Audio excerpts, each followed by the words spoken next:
نقاش اسے آج ریسٹورنٹ لے آیا تھا، ایک بڑے 5 اسٹار ہوٹل کے اوپر ایریا میں بنا ایک بہت ہی عمدہ ریسٹورنٹ تھا، جہاں نقاش نے اسے گاڑی گفٹ کی تھی۔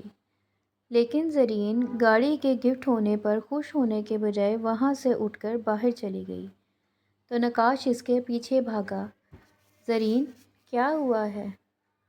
اگر میری کوئی بات بری لگی ہے تو میں اس کے لیے معافی مانگ لیتا ہوں۔ ارے آپ کیوں معافی مانگیں گے؟ آپ کو تو یہ بھی نہیں پتہ کہ مجھے کوئی بات بری لگی بھی ہے یا نہیں۔ اصل میں بات یہ ہے کہ میرے والد کی ایک اچھی سرکاری نوکری تھی، مختصر فیملی تھی، اس لیے بچپن میں اگر بہت عیش نہیں دیکھی تو تنگی بھی نہیں دیکھی۔ بابا نے مانگنے سے پہلے ہر فرمائش پوری کی تھی، اس لیے مجھے مانگنا کبھی آیا ہی نہیں۔ اور پتہ ہے نقاش، ایسے بندے کے لیے جینا بڑا مشکل ہو جاتا ہے۔ ہمارے ہاں جینے کے اصول ایسے بنا دیے گئے ہیں کہ اگر ضرورت ہے تو منہ سے خود پھوٹو، تبھی ملے گا۔ اور اسی حساب سے ہماری غیرت، ہماری انا بھی دھیرے دھیرے مار دی جاتی ہے۔ امی بابا کے بعد جب مجھے بھیا اور بھابھی کے پاس رہنا پڑا تو پتہ چلا کہ بنا مانگے تو آپ کو روٹی بھی کوئی نہیں دیتا۔ بھائی سکا ہوتا تو شاید سمجھ بھی آتا۔ ستیلے رشتوں میں فاصلے کے ساتھ ساتھ ایک سختی اور روکھا پن بھی ہوتا ہے، جسے چاہ کر بھی مٹایا نہیں جا سکتا۔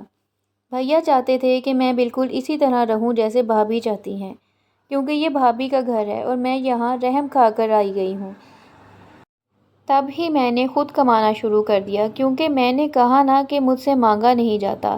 اور میں یہ نہیں کہتی نقاش کہ جو باتیں آپ کہہ رہے ہیں وہ آپ کا احسان ہے یا ہمدردی، لیکن پتہ نہیں، جب بھی کوئی مالی فائدے کا ذکر کرے تو بڑی چوٹ لگتی ہے۔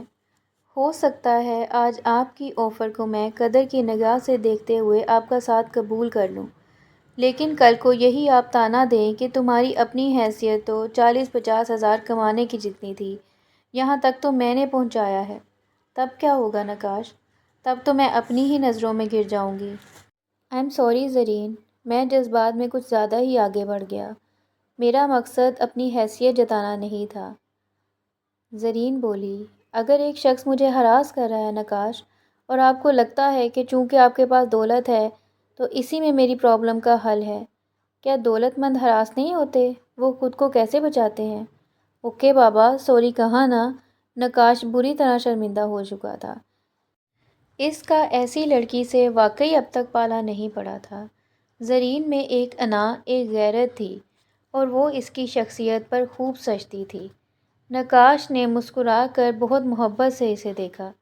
بلا شبہ زرین ہی وہ لڑکی تھی جس کی اسے تلاش تھی، اور وہ اسے کسی قیمت پر کھونا نہیں چاہتا تھا۔ خیام، جو کہ اس کی بھابھی کا بھائی تھا، اس کا چیپٹر کلوز کرنے کے لیے نقاش اور زرین نے طے کیا کہ نقاش اس کے گھر والوں سے اس کا رشتہ مانگے گا، اور اس کے بعد بنا کسی منگنی وغیرہ کی رسم میں پڑے ڈائریکٹ شادی کی ڈیٹ سے اناؤنس کی جائے گی۔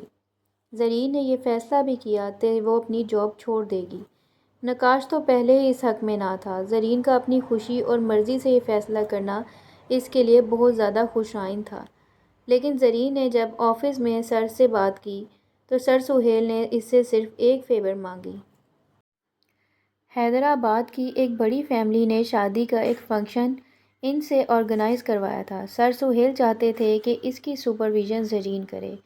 زرین نے جب نقاش کو یہ بات بتائی تو وہ زرین کی خوشی کی خاطر رضامند ہو گیا۔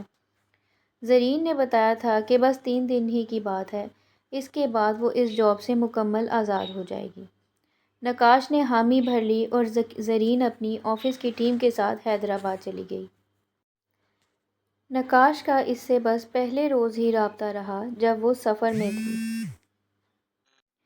اس کے بعد میسج موصول ہوا کہ یہاں سگنل کا پرابلم ہے۔ نقاش اب اس کی جانب سے رابطے کا منتظر تھا، لیکن اگلے ہی پل ٹی وی پر چلنے والی خبر نے نقاش کے پیروں تلے زمین نکال دی تھی، کیونکہ جس فلائٹ میں زرین گئی تھی وہ فلائٹ کریش ہو چکی تھی۔